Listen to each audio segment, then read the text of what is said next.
બોટાદ શહેરમાં ગત 19 ઓગસ્ટના રોજ 17 વર્ષીય બાળકને પોલીસે ચોરીની તપાસમાં બોલાવીને ઢોર માર્યો હોય, જેને પગલે અંતે પોલીસ ફરિયાદ પોલીસ કર્મચારીઓ વિરુદ્ધ નોંધાવવા પામી છે. ગીર અને તેના પરિવારના આક્ષેપોને પગલે બોટાદ પોલીસે 4 પોલીસ કર્મચારી અને અન્ય એક વ્યક્તિ સામે ફરિયાદ દાખલ કરી છે. પોલીસ કર્મચારી વિરુદ્ધ BNSની વિવિધ કલમો હેઠળ ગુનો નોંધવામાં આવ્યો છે, જેમાં પોલીસ કર્મચારી કૌશિક જાની, અજય રાઠોડ, યોગેશ સોલંકી, કુલદીપસિંહ વાઘેલા અને અન્ય એક સામે ફરિયાદ નોંધાઈ છે.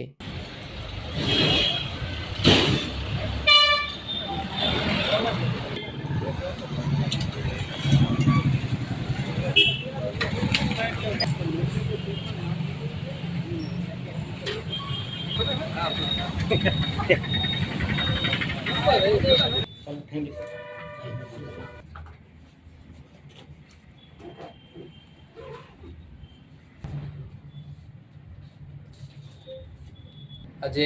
ફરિયાદ છે તેની વિગત મુજબ ગત તારીખ 19/8ના રોજ રાત્રે 2 ઇસમો દ્વારા આજે સગીર છે તેને બોટાદ RTO પાસે મિલિટરી રોડ ખાતે લઈ જવામાં આવેલો હતો અને ત્યાં તેણે ચોરી કરી છે તેમ કહી અને પોલીસને બોલાવવામાં આવેલી હતી, જેમાં પોલીસ કર્મચારીએ જગ્યા ઉપર જઈ અને ત્યારબાદ આ સગીરને પોલીસ સ્ટેશન ખાતે લઈ આવેલા હતા અને ફરિયાદની હકીકત મુજબ ત્યારબાદ તેને ડી સ્ટાફની ઓફિસમાં લઈ જઈ અને મારવામાં આવ્યો હોય તેવી હકીકત ફરિયાદમાં જણાવવામાં આવેલ છે. આ બનાવની ગંભીરતા ધ્યાને આવતા તરત જ બોટાદ પોલીસ અધિક્ષક દ્વારા આ સગીરને કયા કારણોસર પોલીસ સ્ટેશન લવાયેલ છે તે અંગે ઇન્ક્વાયરી આપવામાં આવી હતી અને ખૂબ ગંભીરતાથી તપાસ કરવામાં આવી હતી, જેમાં ભોગ બનનાર પોતે સગીર વયનો હોવાથી તાત્કાલિક તેનું પોતે આપેલી મેડિકલ હિસ્ટ્રી મુજબ નિવેદન પણ નોંધવામાં આવ્યું હતું અને આ નિવેદનમાં પ્રથમ જે સ્ટેટમેન્ટ છે તેમાં પોલીસની સારવાર વિશે કે અન્ય કોઈ બાબતે આ સગીર દ્વારા કોઈ આક્ષેપો કરવામાં આવેલ ન હતા. ત્યારબાદ આ સગીર દ્વારા પોલીસ વિરુદ્ધ આક્ષેપો કરવામાં આવતા હોય આ બનાવમાં સંપૂર્ણપણે સત્યતાની તપાસ થાય તે હેતુસર બોટાદ પોલીસ દ્વારા ફરિયાદ દાખલ કરવામાં આવી છે, જે તેની વાલીની હાજરીમાં દાખલ કરવામાં આવી છે,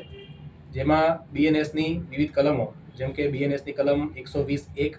127(8) તથા જુવેનાઇલ જસ્ટિસ એક્ટની કલમ 75, જેમાં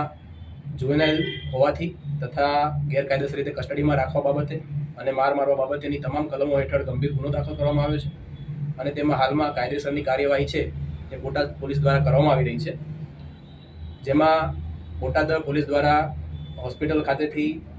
મેડિકલ સર્ટિફિકેટ અને અન્ય જે સારવારની હિસ્ટ્રી છે તે મેળવવામાં આવી છે.